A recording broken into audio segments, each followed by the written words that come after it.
João 19, do 19 até o 22. Me saí bem fazendo sinais? Estava certo? Glória a Deus.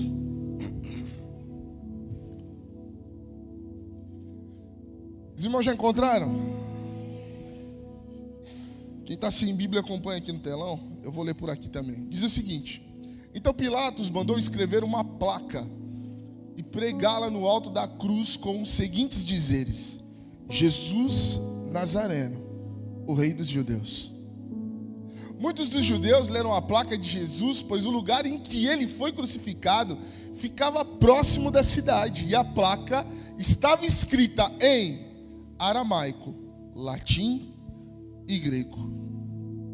Os chefes dos sacerdotes dos judeus discordaram de Pilatos, dizendo: não escrevas o Rei dos Judeus, mas sim que esse homem se dizia Rei dos Judeus. Todavia Pilatos lhes asseverou: o que escrevi, escrevi.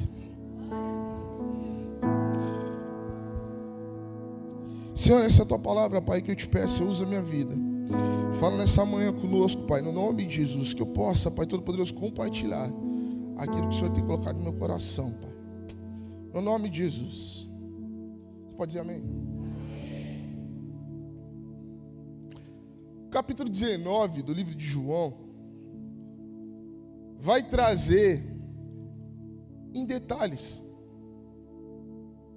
um monte de sentimentos e emoções que nós sentimos quando falamos dos últimos dias, dos últimos momentos de vida do nosso Senhor e Rei Jesus.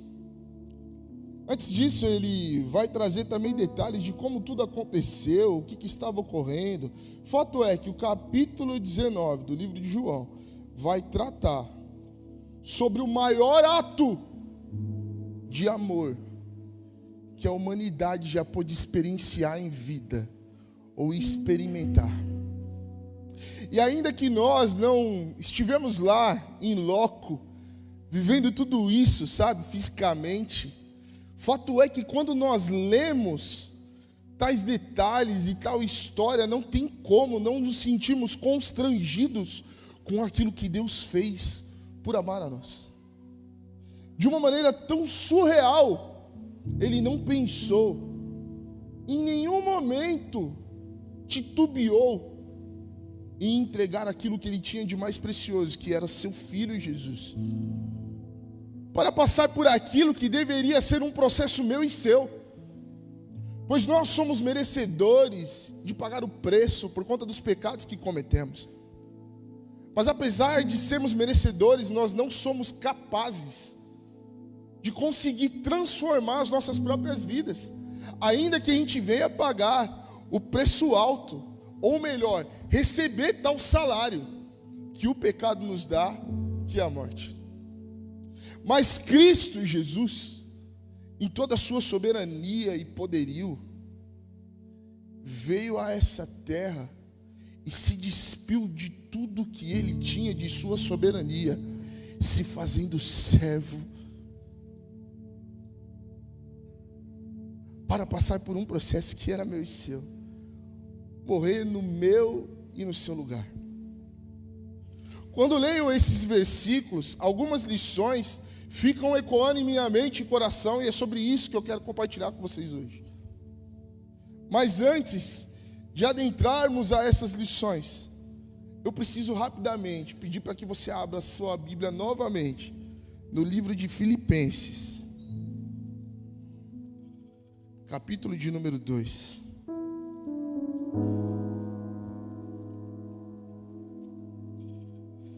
Então, depois de Efésios, vem o livro de Filipenses 2, e nós vamos ler do versículo 5 até o 11.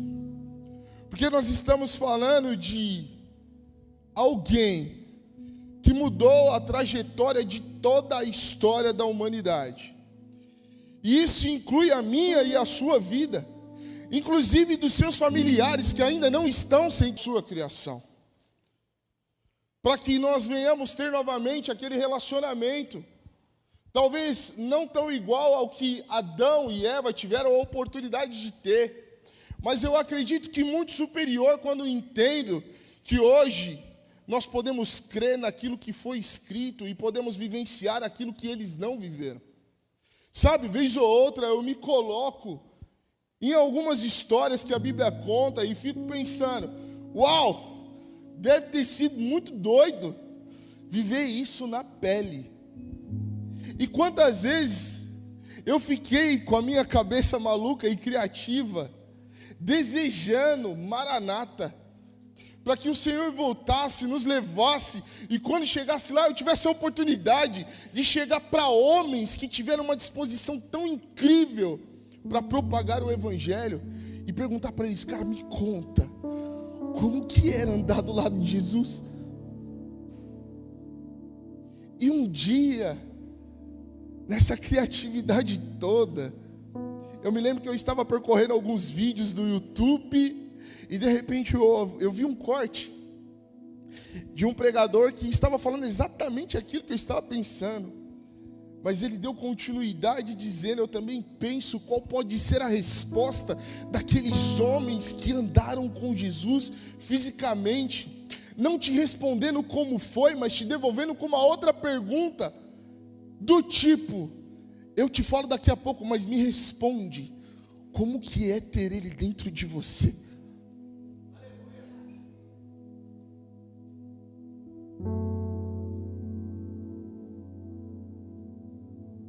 Se a cruz não foi um acidente, aquilo que o diabo tem soprado nos dias de hoje também não é. Você não é um acidente. Você foi pensado, projetado pelo melhor designer que já existiu no mundo, fisicamente preparado, pecinha por pecinha, colocado no seu devido lugar. E quando tudo estava pronto, a Bíblia nos revela isso em Gênesis, que Deus soprou em nossos pulmões aquilo que estava no dele e disse, haja vida. Posterior a isso, após todo momento doloroso e terrível, emocionalmente dizendo, por conta da cruz do Calvário e aquilo que Cristo Jesus passou, ele ainda nos deixou uma palavra de esperança, dizendo o seguinte, eu vou, porque na casa do meu pai existem muitas moradas, e eu vou preparar uma para vocês, e quando tiver tudo pronto, eu volto para buscar a minha noiva, a minha igreja. Palavra de esperança, meu irmão. Tudo que você entende por esperançar não se compara quando entendemos que Cristo foi para preparar um lugar aonde eu e vocês iremos morar durante toda uma eternidade. E a palavra continua nos revelando que lá não haverá mais dor, não haverá mais choro, não haverá mais angústia, não haverá mais separação, não haverá mais nada de ruim, porque é um lugar que Ele está preparando ao ponto de aquilo que nós temos como o maior dos valores que existe no mundo, será algo que muitas vezes será o que nossos pés irão andar. Ele disse, eu estou indo preparar, nem olhos viram, nem ouvidos ouviram, nem chegou à mente humana. Meu irmão, palavra de esperança essa que vem para mim e para você, que mesmo quando estamos vivendo os piores dias das nossas vidas, podemos erguer as nossas mãos e declarar, Hosana nas alturas, a Ele seja dado toda a honra, toda a glória e todo louvor e toda adoração, porque como foi dito no início dessa ministração, aquilo que parece aos meus olhos ser algo ruim nas mãos do Senhor, colocado aos seus pés, é algo que engrandece o nome santíssimo de Deus. Sabe esse problema que você passa? Meu irmão, deixa eu te falar, tem uma palavra de esperança para você na manhã de hoje. Um dia Ele volta para buscar a minha vida e a sua. E isso que você chama de problema não vai mais existir. Porque a única preocupação e responsabilidade que teremos é de declarar que Ele é santo, santo, santo, santo, santo, santo, santo. Será que você pode dizer santo aí na tua cadeira? Santo, santo, santo, santo.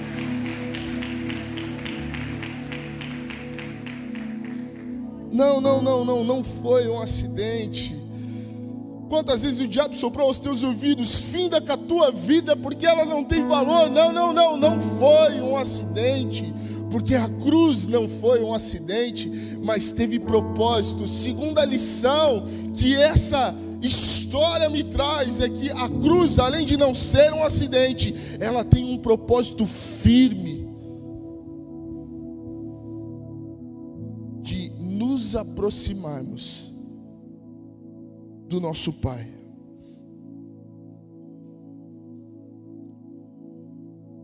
Eu não sei se você já viveu isso, de repente dentro da tua casa, no meio dos seus entes queridos, dos seus parentes, da tua família, pessoas ficarem sem se conversar por anos.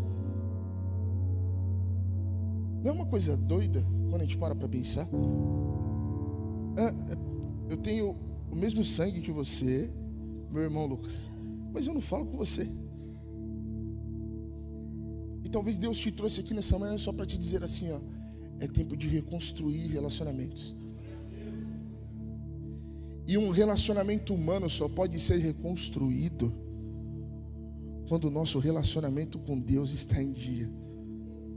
Porque como que nós teremos capacidade de dizer a alguém que nos machucou, que nos maltratou muitas vezes, usar a palavra me perdoa se eu errei com você, se nós não temos Cristo Jesus vivendo dentro de nós? É impossível, porque a nossa natureza é caída, podre, perversa, pecaminosa. A nossa mente muitas vezes vai jogar contra para dizer: não faz isso, porque ela merece ficar longe de você. Não chega perto do seu pai de novo, porque ele foi um pai horrível. Não fala mais com a sua mãe, deixa de lado os seus irmãos. Já faz 10 anos mesmo que você não os vê. Não precisa mais ter relacionamento com eles. Mas deixa eu te falar, no nome de Jesus, eu creio que quando for restaurado o teu relacionamento com Deus, a tua família também será restaurada por esse mesmo amor que um dia te resgatou e vai resgatar no nome de Jesus todos os seus. Mas para isso acontecer, precisamos eu e vocês entender que nós temos que ter um relacionamento em dia com Deus. Sabe por quê? Ter relacionamento em dia com Deus não significa que a gente é os bonzão. Não, estou em dia com o Senhor. Orei, Jeová respondeu. Orei, Abba mandou fogo na mesma hora. Não mostra que você é melhor que os outros. Ter relacionamento com Deus não te faz um cara bacana, uma mulher linda, maravilhosa e está tudo certo. Não, sabe por quê? Porque Cristo nos ensinou totalmente contrário a isso. Ele disse para nós um dia: aprendei-vos comigo, que sou manso e humilde de coração. Então, quanto mais eu e você se aproxima de Jesus, mais nós entendemos que nós somos dependentes da sua misericórdia, do seu amor e da sua graça. Porque sem Ele é impossível a gente andar. Nós enxergamos no máximo o que vai acontecer daqui a 10 segundos e olhe lá. Conseguimos, por conta da nossa limitação, da nossa natureza, ver o que acontece na frente do nosso nariz. Mas se tiver nas costas, nós não vemos. A Bíblia vai tratar isso. Em vão vocês vigiam a cidade, se Ele não estiver no governo de tudo. Segunda lição é para que eu e vocês tivéssemos restaurados o relacionamento com Jesus. Foi para isso que Jesus morreu, para nos limpar e purificar dos pecados, para que a gente tivesse acesso ao Pai novamente. E para quem não se lembra da história, depois de Cristo declarar: está consumado, o véu do templo se rasgou de alto a baixo. E tem até uma canção que retrata isso. Aquilo que separava já não separa mais. Se hoje você está sentado nessa cadeira, meu irmão, se hoje você está assistindo essa live, é porque o véu do templo foi rasgado. Todas as estruturas terrenas foram abaladas para romper aquilo que era um muro entre nós e Deus. A cruz e toda essa ação também nos revela um amor incondicional. Eu sempre gosto de dizer isso, sabe por quê? Porque as promessas, muitas vezes, elas estão atreladas a condições. Abraão, te farei pai de multidões. Promessa, amém? Condição: sai da tua casa e da tua parentela e vai para o lugar que eu irei te mostrar. Condição. Às vezes, para recebermos algumas promessas, nós teremos que validar ou agir para que as condições sejam executadas. Mas o amor dele por nós. Você está em pecado? Ele continua te amando. Você está com a tua vida toda arrebentada, destruída, Ele continua te amando. Você está com a tua casa de cabeça para baixo, o teu relacionamento está por um fio, as suas decisões estão te levando para um abismo, Ele continua te amando, da mesma maneira que sempre amou. Deus, o Deus que nós servimos, Ele é imutável. A história que antecede o fato da crucificação nós conhecemos. Vocês vão se lembrar que antes disso acontecer, Ele fez o quê? Ceiou com os seus. Nascer, Ele teve algumas experiências com os seus discípulos, mas logo após a ceia, uma jornada dolorosa começa a ser percorrida, aonde Judas irá o entregar por um preço qualquer. O traiu. Não é doloroso? É. Já foi traído alguma vez? Como você se sentiu? É um sentimento tão horrível. Mas mesmo depois da humanidade ter caído, mesmo depois da humanidade ter traído Jesus, Ele não desistiu do propósito de amar de maneira incondicional. Pedro, o camarada que tinha o teu temperamento nas alturas, até tentou fazer alguma coisa para barrar o que os soldados romanos estavam fazendo ali, que era levar Jesus. Sacou da espada que estava no seu cinto e prontamente foi tentar arrancar a cabeça de um soldado. Eu tenho certeza do que eu estou falando, porque ele não daria para tirar a ponta da orelha ou a orelha. Tirou a orelha. Jesus, num amor incondicional, diante de um homem que havia tido parte do seu corpo mutilado e arrancado.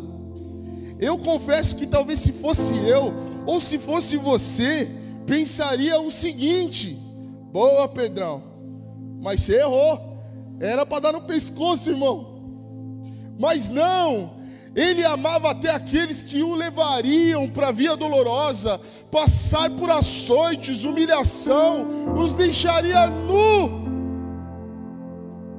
porque em seu infinito amor Ele se agachou, pegou a orelha, chegou até aquele soldado, colocou na cabeça de volta e olhou para Pedro: não, eu preciso ir. E quantas vezes, meus irmãos, nós, por conta das nossas atitudes ou falas, por conta das nossas decisões, não estamos fazendo a mesma coisa, acreditando que na nossa limitação de inteligência somos capazes a tomar decisões que não cabem a nós, mas sim a Deus. Deixa eu te falar, quem mandou você se vingar de alguém? Quem mandou você achar que você pode fazer alguma coisa em nome de Deus? Quer fazer alguma coisa em nome de Deus? Faça aquilo que Jesus fez um dia por você. Ame de maneira incondicional. E isso de amar é um negócio tão absurdo. Porque assim, quando a gente fala de amor, eu vou te falar, eu acredito que a maioria de nós, crentes, tem facilidade para amar os de fora. Porque é muito simples, ele não vai dormir comigo. Ele não vai viver a minha vida. Então, para eu pedir perdão e perdoar, é fácil. Depois ele some. Difícil é amar aquele que está lá debaixo do mesmo teto que você, quando ele te faz algum mal. E aí você acha mesmo que Deus está achando bacana as suas atitudes grosseiras e horrendas diante da tua família? Não, não está. Mas se Deus te chamou aqui nessa manhã é para que você mude. É tempo de mudança. Passamos por 21 dias de transformação de hábito, sem julgar, sem mentir e sem reclamar. Mas eu tenho certeza que nós, eu estou me incluindo nisso, mentimos, julgamos e reclamamos durante essa trajetória de 21 dias. O que dirá quando chegar segunda-feira? Que a gente vai falar assim, agora eu posso fazer que está liberado. Não. Eu também dou risada disso. E seria muito cômico se não fosse trágico. Porque é trágico. Deus te chamou para ser uma cópia exata dele, de Jesus, o seu filho, aqui nessa terra. Existe uma humanidade lá fora perecendo, carecendo do amor de Cristo Jesus. E muitas vezes esses que estão perecendo dormem no quarto ao lado, quando não, na mesma cama. Se Deus te colocou aqui hoje, eu sei que essa parte é indigesta, mas o Pai que nós servimos chama a nossa atenção para que a gente seja construído, moldado e nos tornemos parecido com Ele. Isso implica em um monte de coisa. E pagar preço, meus irmãos, não é, e nunca foi, e nunca será fácil. Mas se Deus te deu uma responsabilidade, é porque Ele quer te usar em meio às dificuldades. Mesmo quando você olha para as suas mãos e diz, eu não tenho todas as ferramentas necessárias. Deixa eu te falar, Moisés não tinha condição nenhuma de abrir um mar, mas não era sobre ele, e não é sobre você ou eu, mas é sobre o Deus que nós servimos.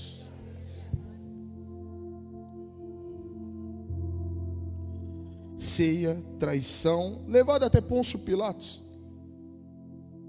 julgado, e Pilatos faz alguns questionamentos a Jesus.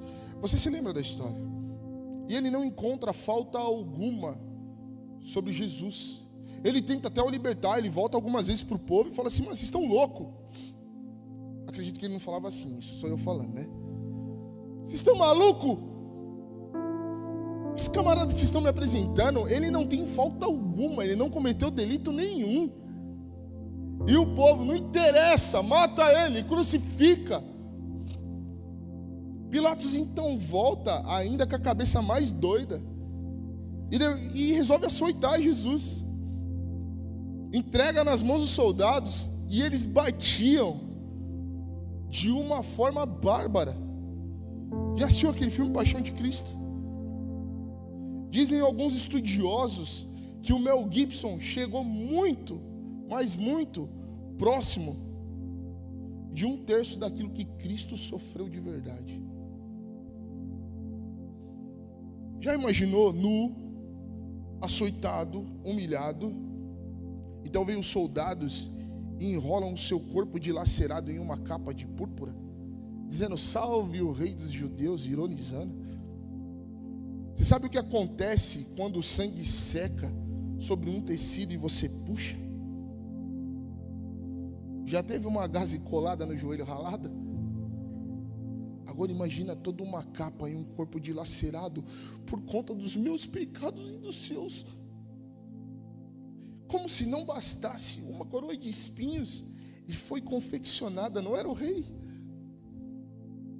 Jesus o Nazareno, rei dos judeus, toma sua coroa. Mas ainda assim a coisa tinha que piorar. Ele carregou da onde foi a audiência até o monte de Gólgota, a própria cruz, mas com um corpo que estava ali visivelmente sem possibilidade nenhuma de sequer andar com o seu próprio peso corporal. Mas ainda assim ele teve que carregar a cruz, que era minha, que era sua. Eu fui entender um pouco melhor sobre a trajetória que Cristo fez, e eu compreendi que a distância da onde ele foi julgado, da onde estava Pilatos até Gólgota, era uma distância de 3 quilômetros apenas. Depois João e Marcos vão nos dar detalhes sobre qual horário que foi feito o julgamento e a crucificação. Fazendo algumas contas, nós entendemos que o percurso de 3 quilômetros, que muitas vezes eu e vocês, caminhando lentamente, fazemos em 30, 40 minutos, foi percorrido por um tempo de 3 horas. E enquanto caminhava, tropeçava, se machucava ainda mais, tomava tapas em sua cara daqueles homens, era cuspido, humilhado e o tempo inteiro sendo ofendido. E sabe por quê? Porque ele amou a mim e amou a você e aquele que está na sua casa também.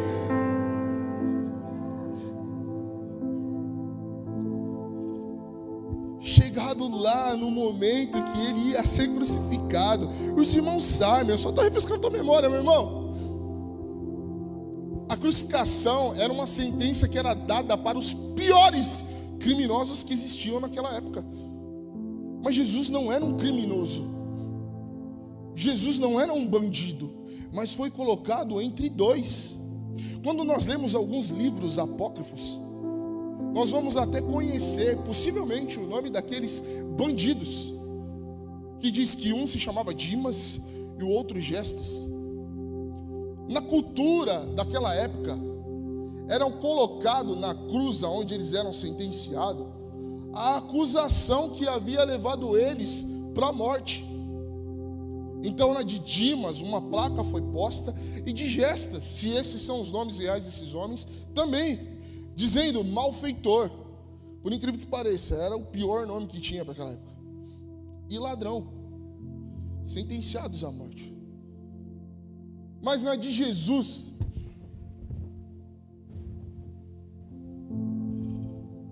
nós lemos o versículo, foi colocado Jesus Nazareno, rei dos judeus. Não tinha acusação, não tinha crime. Homens externaram ali todo o seu descontentamento com Pilatos, dizendo, não é para pôr isso, é para dizer que ele se diz isso. Mas Pilatos vai mostrar, na última lição que eu compreendo desses versículos, que nada e nunca escapa do controle das mãos de Deus. O que escrevi. Sabe o que é mais lindo dessa história, meu irmão? Que um dia no madeiro foi colocada a placa Jesus Nazareno, rei dos judeus. Mas está se aproximando um dia que ele voltará, e na sua coxa direita estará escrito Rei dos reis e Senhor dos senhores.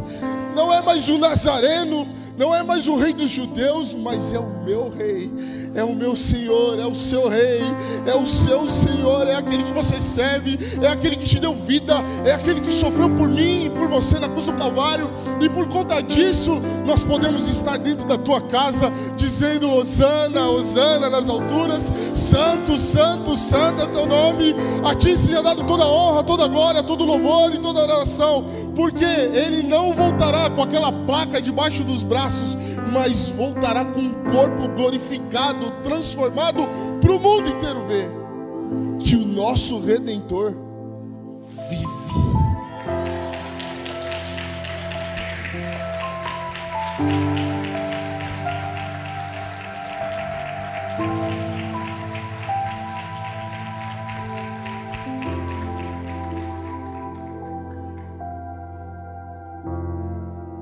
A história continua. Porque diz a Bíblia, a Sagrada Escritura, está escrito que em 3 línguas foram colocadas a placa. A primeira, em hebraico ou aramaico, era a língua que era utilizada dentro das sinagogas pelos sacerdotes, pelos os homens que propagavam e liam os papiros, a palavra do Senhor. A segunda representava uma língua comercial, uma língua que todas as nações falavam, é como se fosse o inglês dos dias de hoje, que era a linguagem do grego. Ou seja, quando o povo se encontrava, o grego era disseminado e utilizado. E a terceira língua que foi, o terceiro idioma que foi colocado, tal escrita, era no latim, que representava as autoridades governamentais daquela época. Os romanos usavam o latim. Como que foi que você chegou aqui hoje? Será que você passou por aquela porta ou ligou essa live depois de ter ouvido alguma coisa de religiosos, de pessoas que falam que servem a Deus, mas te machucaram, te criaram feridas? Ou talvez as próprias pessoas que te cercam trouxe de repente alguma mazela para o teu coração. Ou quem sabe ainda aquele que representa uma autoridade para você, seu pai, sua mãe, não sei. Mas ainda que isso tenha acontecido em todas as linguagens, em todas as pessoas, sobre todas as coisas, Jesus Nazareno é o Rei dos Reis. Ainda que você tenha entrado ferido e machucado, angustiado, creia que a cicatriz, porque isso vai passar, meu irmão, isso vai passar. E a cicatriz que fica vai ser utilizada para um dia chegar para outros Lucas e falar assim: tá vendo isso aqui, cara? O Rei dos Reis e Senhor dos Senhores curou. Eu vou poder chegar para outros Williams e falar assim: tá vendo essa marca que eu tenho aqui? Então, eu tenho a marca, mas quem curou foi Jesus, o Nazareno. E o nome dele será exaltado e colocado como deve ser colocado em todos os lugares. Era uma data que eles festejavam muito, que era Páscoa. Era uma sexta-feira que antecedia o domingo de Páscoa. A cidade estava cheia, muitas pessoas passaram, muitos viram o que acontecia ali. O final da história nós conhecemos. Ele tem sede. Eu me lembro até hoje uma explicação que você trouxe aqui na igreja uma vez. A esponja que era utilizada para higiene pessoal é embebedada de vinagre e levam até a boca de Jesus para que ele matasse a sede. Mas logo depois disso, ele grita em alto e bom som: está consumado. Ali, uma lança é transpassada em seu corpo, mas nenhum dos seus ossos foi quebrado ou mutilado, para que se cumprisse o que está escrito na palavra de Deus.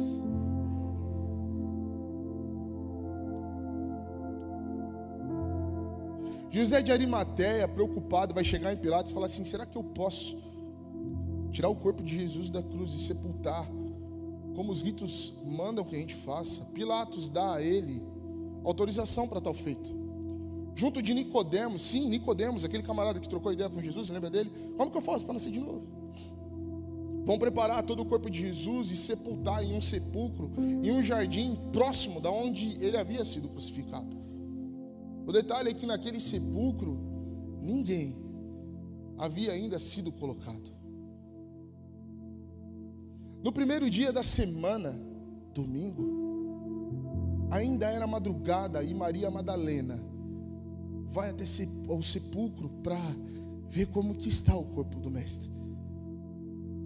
Chegando lá, ela se assusta porque a porta do sepulcro não estava no lugar. Ela volta correndo para os discípulos e fala: gente, alguém fez alguma coisa no sepulcro de Jesus? A pedra foi mexida, foi rolada, está aberto. Diz a palavra do Senhor que 2 discípulos correm então na frente de Maria Madalena para ver o que havia acontecido. João coloca a cabeça, dá uma olhada, e quando ele vê, ele nota que aonde havia sido colocado o corpo não estava mais o corpo, mas apenas o lençol enrolado, e aquilo que cobria o seu rosto dobrado em um canto. Pedro, muito doido, já entra e vê que aquilo realmente aconteceu. Eu não sei o que passou na cabeça daqueles homens, mas eles voltam, provavelmente para buscar ajuda, ir atrás de quem fez aquilo. Maria Madalena não, ela continua ali, chorando, por conta de ter perdido Jesus. Meu irmão, escuta só. Se você for lá no sepulcro de Maomé, existe exumação de ossos e vestígios de que um corpo esteve ali. Se você for no do Allan Kardec, está lá também. Se você for do Buda, imagina, também existem vestígios. Se você for em sepulcros de grandes homens de Deus, os pais da igreja, os patriarcas, haverá ali evidências de que teve um corpo naquele lugar. Mas quando Maria Madalena fica diante do sepulcro de Jesus, não havia sido feita nenhuma exumação dos ossos ou canonização do corpo.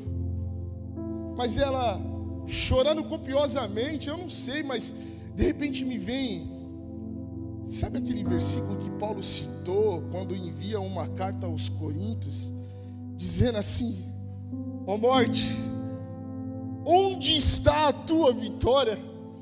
Ó morte, aonde está o teu aguilhão? Provavelmente era isso que ecoava dentro daquele lugar, porque 2 anjos agora estão sentados ali, um onde estavam os pés e outro na cabeceira. Eles olham para aquela mulher e falam assim: por que você está chorando, mulher?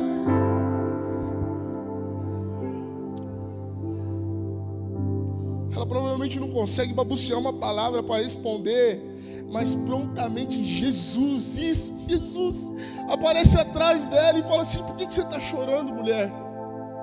Ela, pensando que ele era o jardineiro, vai dizer assim: foi você que levou o corpo de Jesus? Me fala onde você colocou, que eu vou trazer ele de volta. Até a hora que Jesus se direciona a ela pelo nome no seu idioma materno. E quando Jesus nos chama pelo nome, não tem como não reconhecer, porque ela vira prontamente e diz: Rabone, mestre, é o Senhor.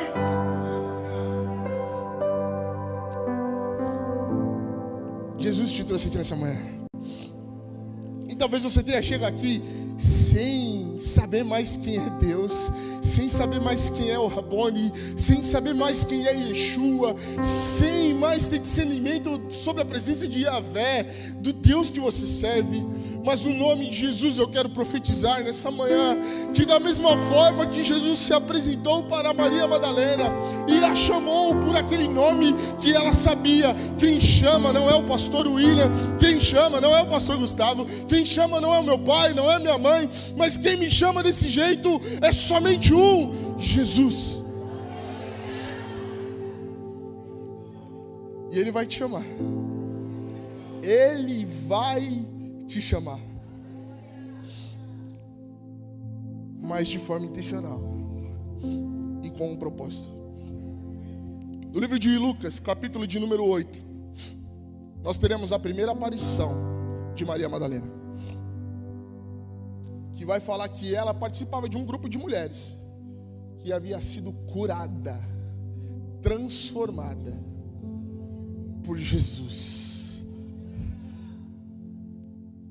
Todos que estão aqui participam de um grupo de pessoas que um dia foram alcançados, transformados, curados por Cristo Jesus.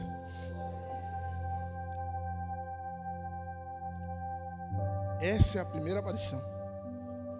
E depois ele vai dizer assim: Maria, eu preciso me apressar, que eu ainda não fui para o Pai, mas vai lá e avisa os discípulos que a morte não foi capaz de me segurar. Os soldados que estavam aqui não foram capazes de vigiar. O aguilhão da morte foi arrebentado. A cruz do Calvário não foi suficiente. A humilhação, os açoites, todo o sangue derramado não foi capaz de me parar. Porque chegou o terceiro dia e, como estava escrito, eu voltei. No nome de Jesus, meu irmão, quando você sair daqui nessa manhã, e eu no nome de Jesus creio que você vai sair daqui transformado, restaurado e curado para o louvor da glória de Jesus. Você vai voltar para a tua casa e vai dizer: Jesus está vivo. Jesus está vivo. Jesus está vivo. Jesus está vivo. É uma questão de tempo para todos se reunirem e falarem assim: então vamos ver. Vai ter aquele que vai dizer: eu só acredito se eu tocar nas chagas. Eu só acredito se eu colocar o dedo aonde os cravos transpassaram as suas mãos. E ainda que exista esse, saiba, meu irmão, que não é sobre você, mas sobre aquilo que Ele fez e irá continuar fazendo, reestabelecendo um relacionamento com a sua criação, limpando o teu povo do pecado e os aproximando do teu Pai. E se necessário for, eu creio que do mesmo jeito que um dia Jesus te chamou, mudou a tua história, me chamou e mudou a minha história. Sabe aquele que você fala assim: não tem mais jeito? Não tem jeito? Não tem jeito, pastor, você não está ligado. Um dia você vai ver Ele virando para trás e dizendo: Rabone, mestre, o Senhor está vivo. Você pode aplaudir no nome do Senhor.